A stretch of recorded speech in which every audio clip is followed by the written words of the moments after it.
Nel 1996 un intervistatore chiese a Kentaro Miura gli scopi della mano di Dio in Berserk. Miura rispose che era troppo presto per rivelare il loro obiettivo, ma aggiunse anche: "Ti darò un indizio, la parola chiave è vuoto. Puoi immaginare molte cose basandoti su questo." In inglese il termine per indicare il vuoto è void.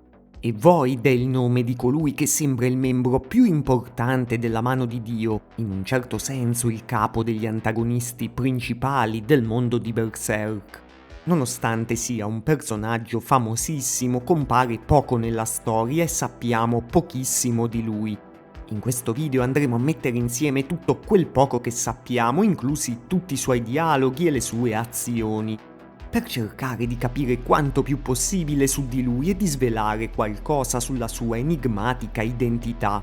Se siete pronti, direi di partire per un viaggio nei meandri più oscuri del mondo astrale, dove risiedono i più terribili tra gli arcidemoni.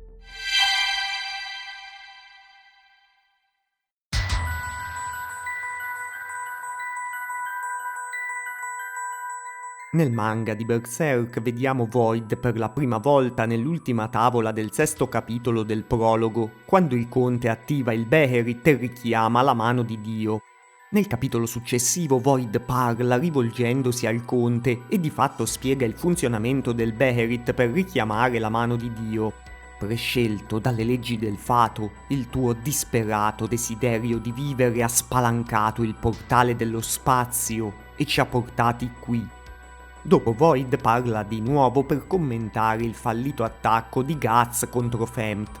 Dice solo adesso basta giocare, intendendo in maniera sprezzante che la rivalità tra i due è una faccenda del tutto secondaria. Poi dice che è il momento di dare inizio alla cerimonia per imporre il marchio del sacrificio e chiede al conte un sacrificio. Successivamente interverranno solo gli altri membri della mano di Dio e Void lancerà solo il marchio verso Teresia, la figlia del conte.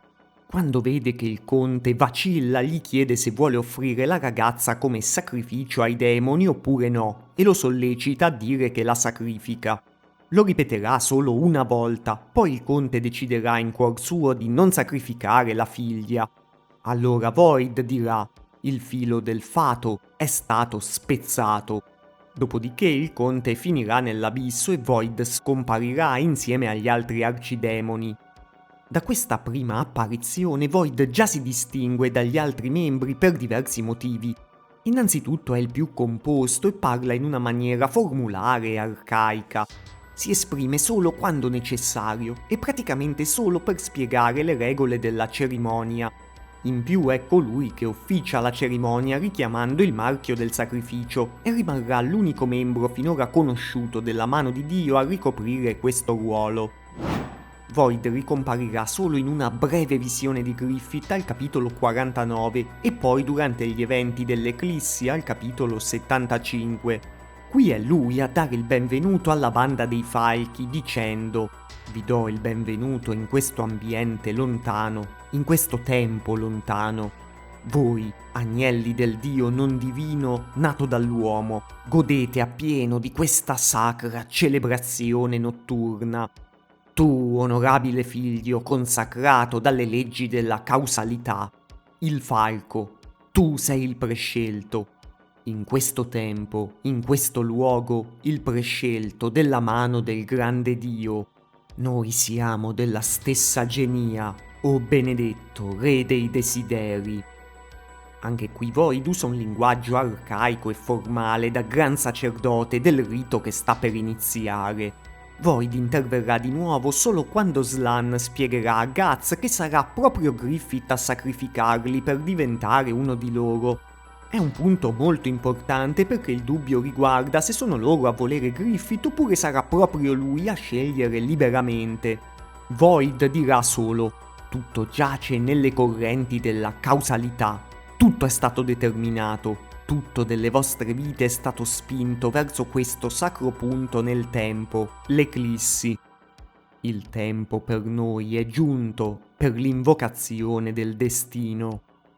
In realtà, se ci fate caso, Void con le sue frasi molto generiche cambia argomento. Dice solo che tutto è stato approntato per condurli a quel punto, ma non si focalizza minimamente sulla scelta successiva, che come si vedrà anche dopo non sembra predeterminata ma solo molto probabile in una certa direzione. Infatti poi Ubik dovrà intervenire con le sue visioni del castello sognato da Griffith, mentre lo stesso Void dirà a Griffith che se risparmia la banda dei falchi verrà sepolto dalle rovine del suo sogno. Se ancora quel castello ti appare più brillante di ogni altra cosa, dirà sempre Void, prosegui sulla tua strada accumulando i cadaveri di coloro che sono rimasti.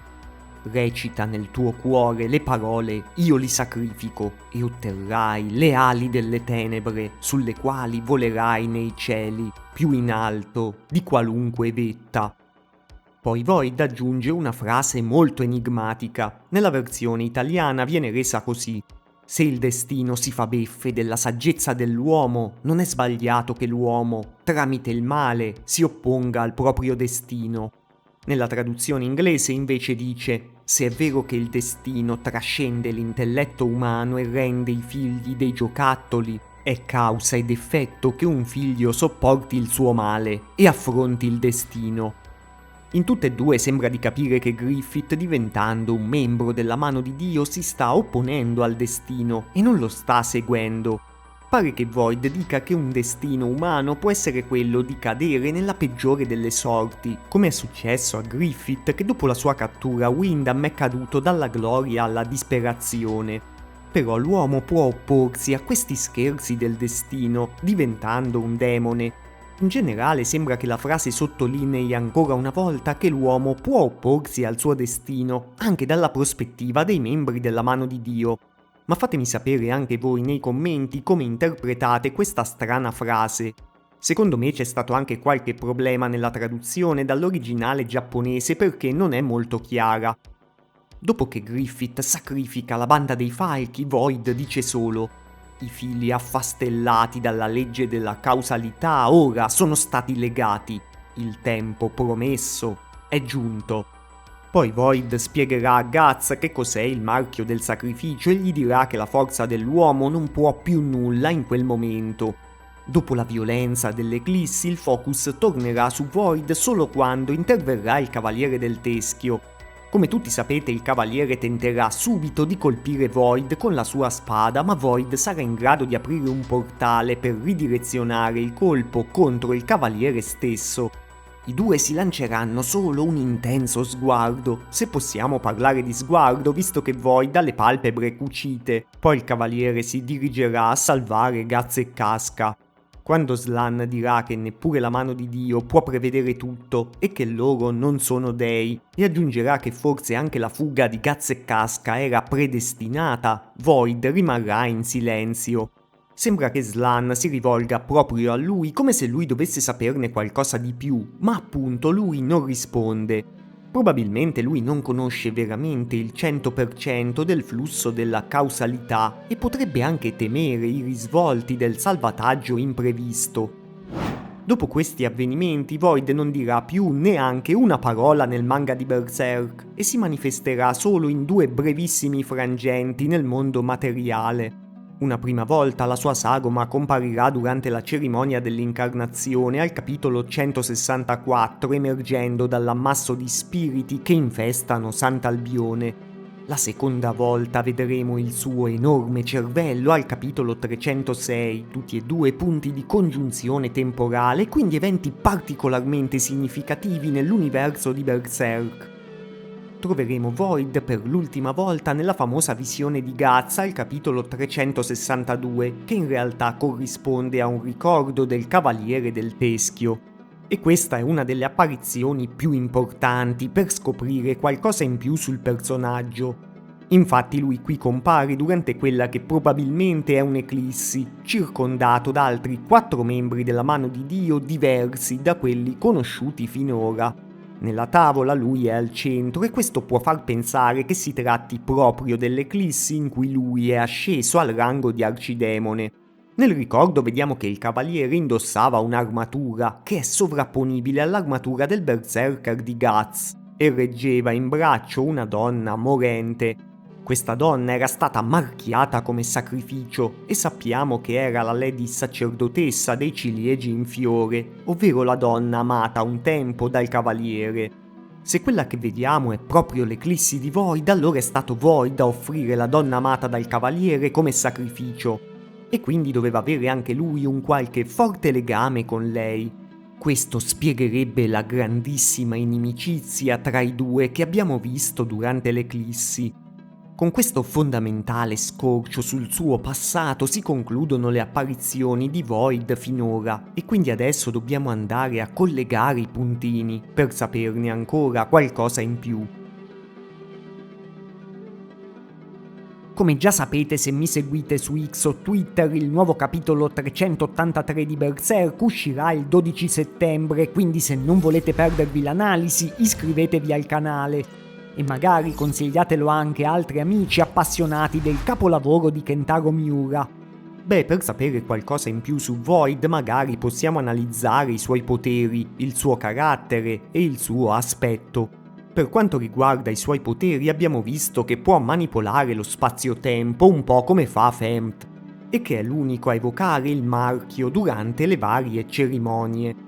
Questo fa di lui una sorta di sacerdote officiante dei rituali, come dicevamo prima. Il suo carattere è ugualmente interessante, anche se emergono poche caratteristiche. Parla in un modo più formale, educato e arcaico rispetto agli altri membri della Mano di Dio. È molto più posato degli altri e non mostra mai alcun coinvolgimento rispetto a quello che succede. Per lo più parla di cose collegate alla causalità e la stessa Slan si rivolge a lui quando succede qualcosa di imprevisto, come se pensasse che ne sa qualcosa in più di loro.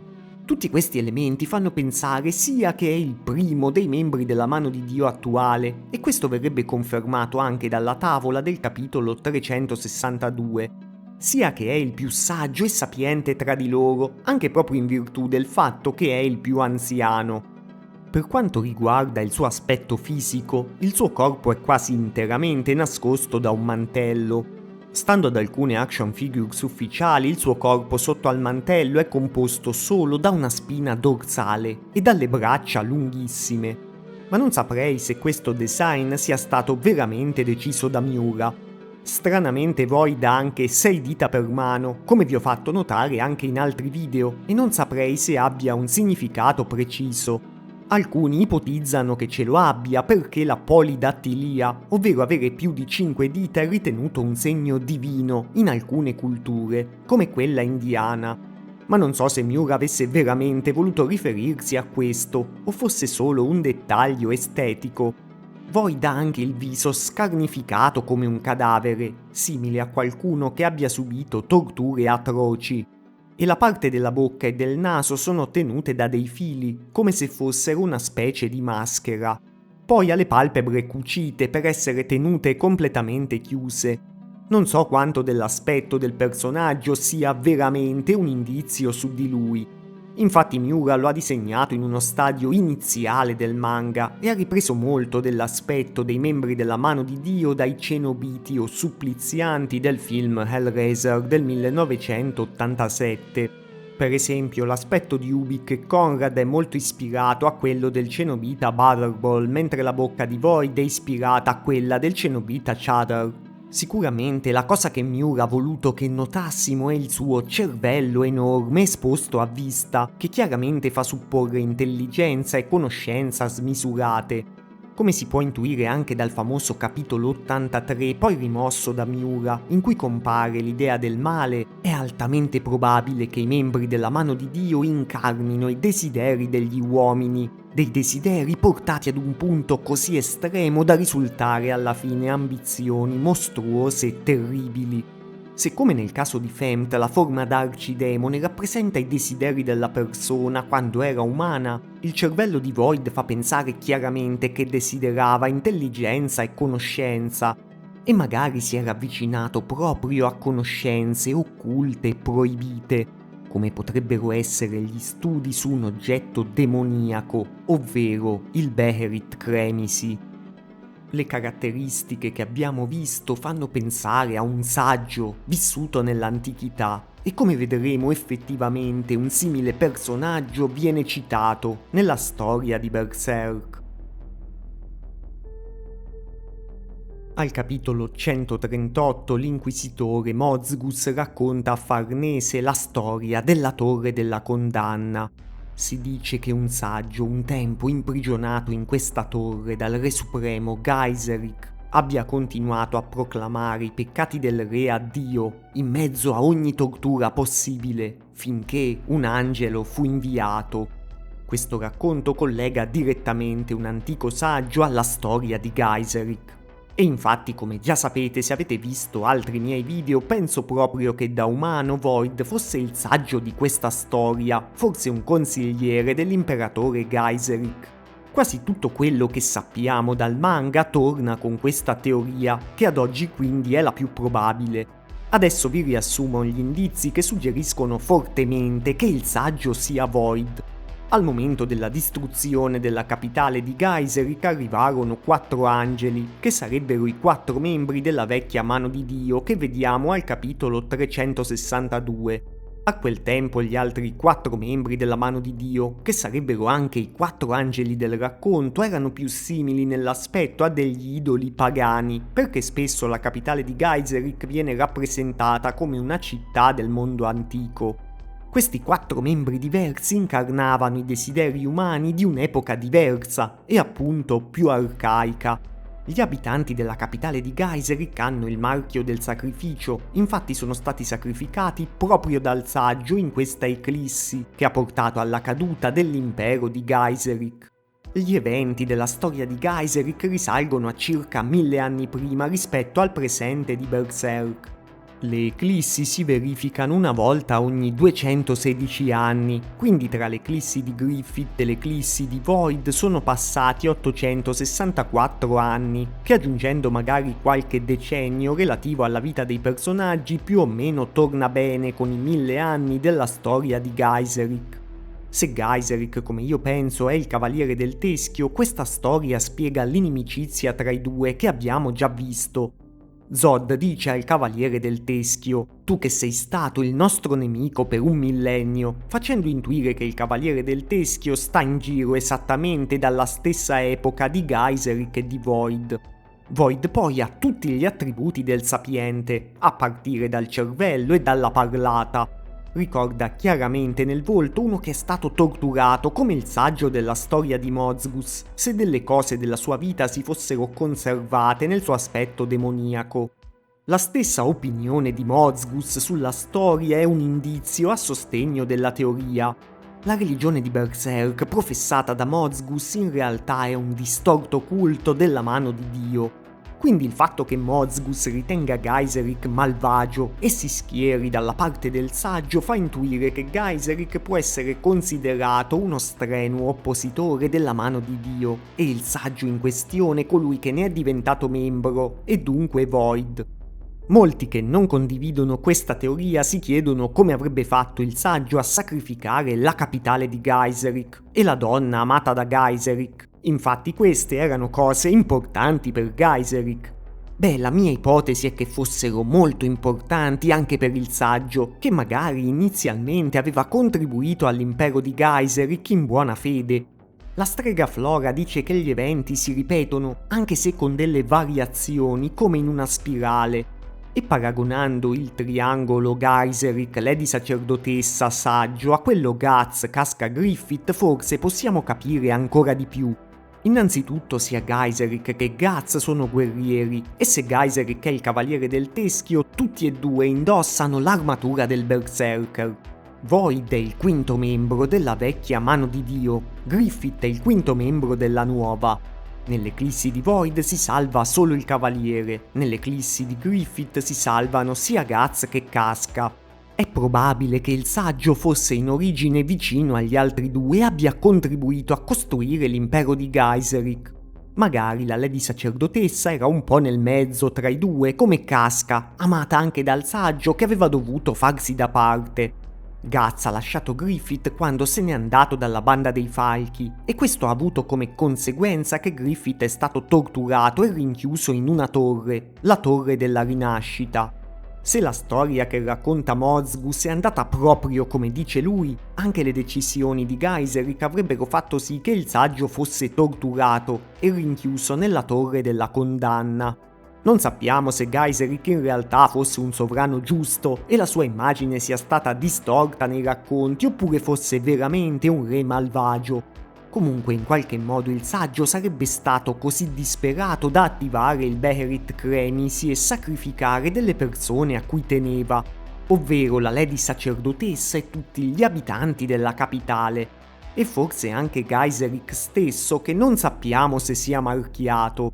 Il Cavaliere del Teschio sembra saperne moltissimo di cosa si prova a vivere da marchiati, tanto che lo spiega nel dettaglio a Guts, quindi la cosa è probabile. Proprio a seguito del sacrificio, Gaiseric avrebbe iniziato il suo percorso di vendetta contro Void della mano di Dio che l'avrebbe portato a diventare il Cavaliere del Teschio. Anche questo si ritrova nella storia di Guts. Alla fine possiamo pure ragionare sulle parole di Miura in quell'intervista del 1996 da cui siamo partiti. Il fatto che void, ovvero vuoto, fosse la parola chiave può dare origine a diverse possibilità. La più semplice è che stesse intendendo proprio il suo personaggio, chiamato Void, e che quindi Void sia la chiave fondamentale per capire gli obiettivi della mano di Dio e in generale gli eventi del mondo di Berserk. Questo avrebbe senso, visto che Void sarebbe collegato alla storia più antica che conosciamo, quella di Gaiseric. E visto anche che sconfiggere Void potrebbe essere uno degli obiettivi finali della storia di Berserk, visto che è un antagonista sullo stesso livello di Griffith all'interno delle vicende del Cavaliere. Un'altra interpretazione potrebbe essere che Miura intendesse riferirsi al concetto di vuoto e abbia dato al suo personaggio il nome Void proprio per questo. La cosa potrebbe portare a speculazioni un po' estreme, come l'idea che la mano di Dio voglia risucchiare tutto nel vuoto e che il finale di Berserk sarà condizionato da una soluzione simile. Non mi pare l'idea più probabile, anche se il personaggio di Void ha effettivamente alcuni collegamenti con il vuoto, oltre al suo nome. Se ci fate caso, la sua eclissi del capitolo 362 è rappresentata come un vortice, un buco nero che può risucchiare tutto. Questa stessa rappresentazione viene usata per il livello più profondo del mondo astrale, l'abisso, e si potrebbe pensare che al fondo dell'abisso stesso si venga risucchiati in un vuoto cosmico. Forse questa sarà la cupa sorte dei protagonisti come Guts. O magari sarà la sorte che toccherà alla mano di Dio dopo la sua sconfitta, o il modo stesso per sconfiggerla. Sinceramente non so se scopriremo mai che cosa intendesse Miura e se effettivamente vedremo una qualche disfatta di Void. Ma fatemi sapere anche voi nei commenti come la pensate su Void e se avete altre teorie sulla sua identità o sull'indizio lasciato da Kentaro Miura. Vi ringrazio per la visione e vi aspetto, come sempre, ai prossimi video.